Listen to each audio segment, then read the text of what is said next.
agenda is discussion and hopefully approval of board goals. For those of you who were here last meeting, we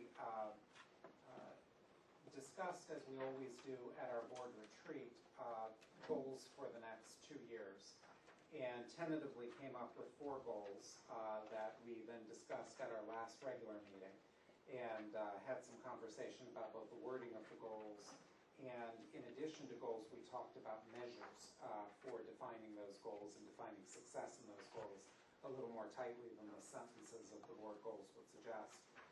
Since our last meeting, the administration has kind of taken notes from our conversation at our last meeting, where we did a little bit of wordsmithing on the goals and the measures.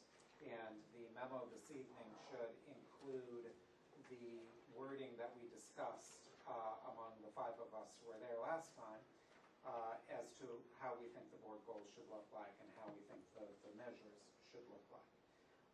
The one thing to note on the board goals and measures is that, as we talked about, we still have kind of a gap in the measures for the transparency goal, with the idea that within the next couple of meetings we will have a board discussion about how we will execute the goal of increasing transparency and improving communication, and that following that discussion then we can fill in the measure. So that's the way it is set up. Certainly open to more discussion of this based on anybody thinking about it over the last couple of weeks, or certainly for those of you who were not at the last meeting and want to chime in as well. So let me turn it over to any other board members for questions or comments. Yes, in goal 3, which I consider a financial goal, it is delineated as this board will manage our costs to maintain the district's sound financial condition. One of the measures, however, they talk about fund balance policy maintained through 2016-17. At our last meeting, I raised the issue that 16-17 not be an endpoint, and that we go through that endpoint and add the word beyond, because I think that any financial policy needs to look beyond the next 5 years. I think we need to look at the long-term longevity and the impact to the district. So, again, perhaps we could have some discussion on utilizing the concept of going beyond 2016-17 and not utilizing 16-17 as an endpoint in of itself. Can I trouble you, Dr. Browley, for some wording as to how you might change that? Would you just add through 2016-17 or beyond, or and beyond? And beyond.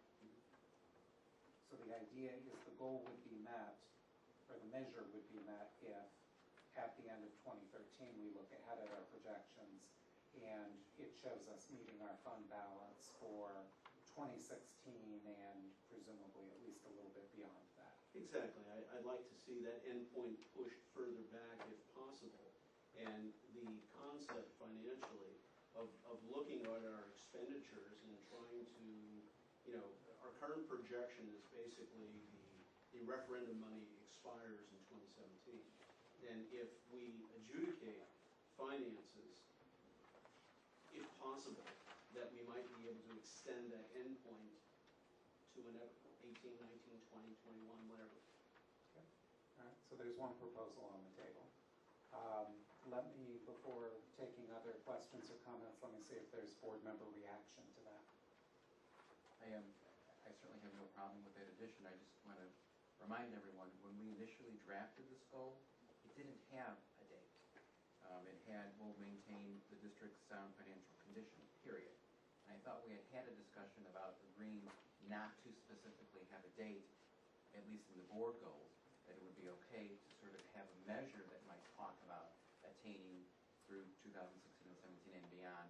But I didn't think, and I still don't think, quite frankly, it's necessary to limit ourselves with the date and the goal, although I certainly have no objection to Tony's suggestion. But there is no date in the goal. This is a measure I'm talking about. Yeah, I think he's talking about adding it where it says 2016-17 in the measure. So if you look at attachment 1 to the August 22nd memo that we have, says board goals with proposed language revisions, number 3. That's attachment 1 to last meeting's memo, I think. I think this is what you were looking Okay, that worked. Okay, Never mind. good. All right, any other, I agree, Tony. Thank you. any other questions, reactions to that suggestion? Okay. My suggestion would be that when we get to the point of approving the motion, that we mark up the measure so that it contains the words "and beyond" after 2016-17.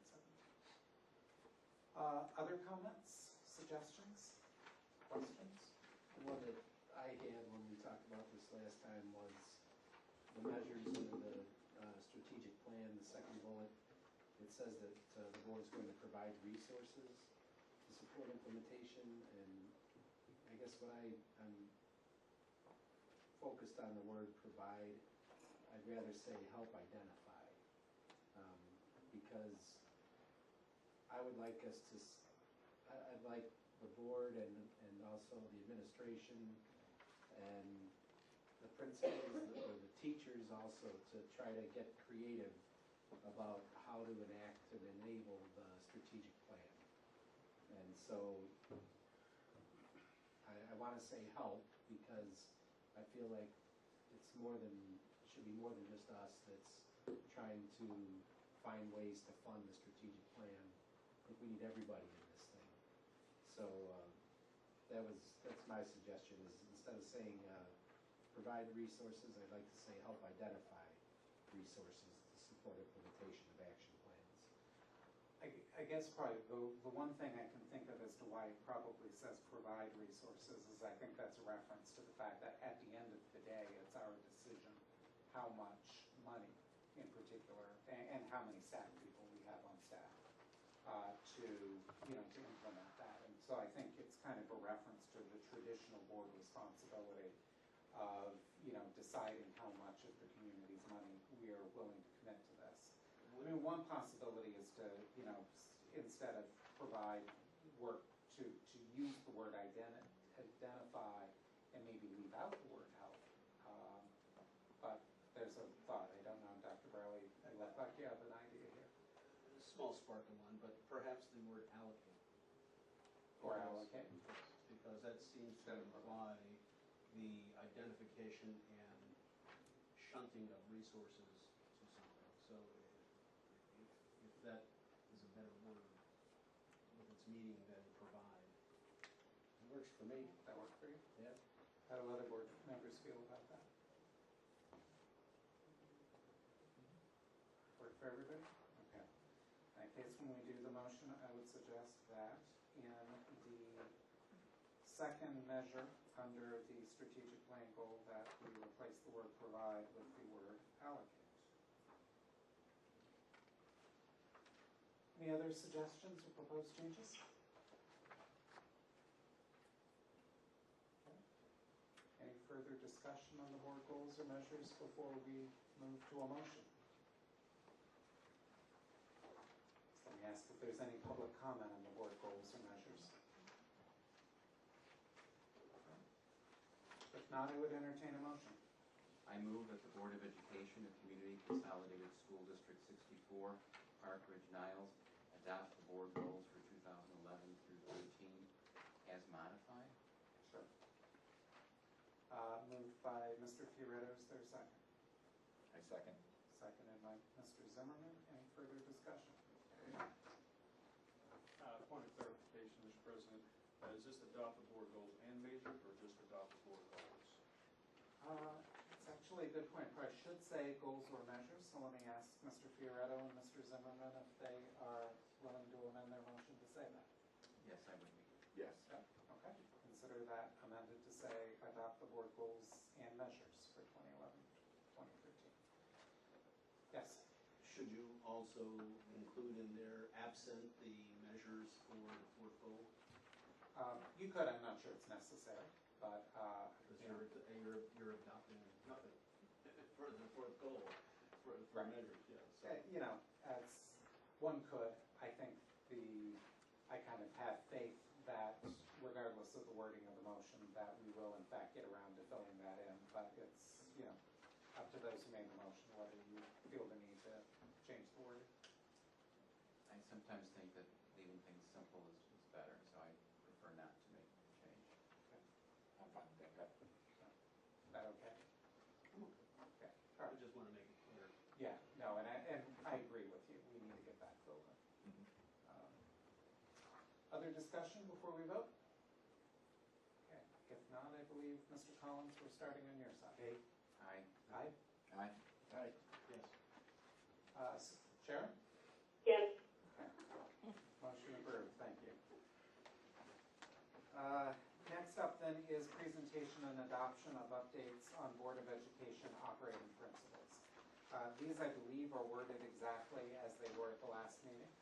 And again, as background for those who were not at the last meeting, one of the things that we do at each board retreat is we review a set of operating principles, and have done this for several years at least. The operating principles govern how the board works with each other, and kind of our expectations of each other and how we will work together. At least in the last couple of times we've done this at the board retreat, we have not made any substantial changes to the operating principles, but it's still an important exercise to go through them, make sure the board members are comfortable with them, and make any changes that we need to. So they are presented in the board packet as they were last time, for review and approval. So let me see if there are board member questions, comments, suggested changes. Yes. Okay. Operating Principle 2, bullet point 4, the wording states, information required by statute to be discussed in closed session and so discussed will remain confidential. I'm confused by the wording of that particular line. I will tell you what I can from, if I remember correctly, and I may be wrong on this, but if I remember correctly, this was adopted, I think, at the first board retreat I ever attended. And my recollection, and it's a hazy one of the conversation at that retreat, was that there was a desire to put in something about the idea that information discussed at closed session will be kept confidential. And it was pointed out that not all closed sessions are required to be closed sessions, and that there isn't any restriction in the Open Meetings Act to repeating anything that is said in a closed session. And if I remember correctly, the compromise language was to say, well, there may be some issues that are required to be discussed in closed session, and therefore we'll word it to say that if it's required to be discussed in closed session, that we will respect the confidentiality of that. And it's designed not to say anything about those instances where we do discuss something in closed session, but it was not legally required that we do so. That's my memory of the history of that. I can appreciate the wording to try and cover all bases, but from what I understand, there's no statute that requires a closed session. It's recommended. There are restrictions available to use, but there's no statute that requires.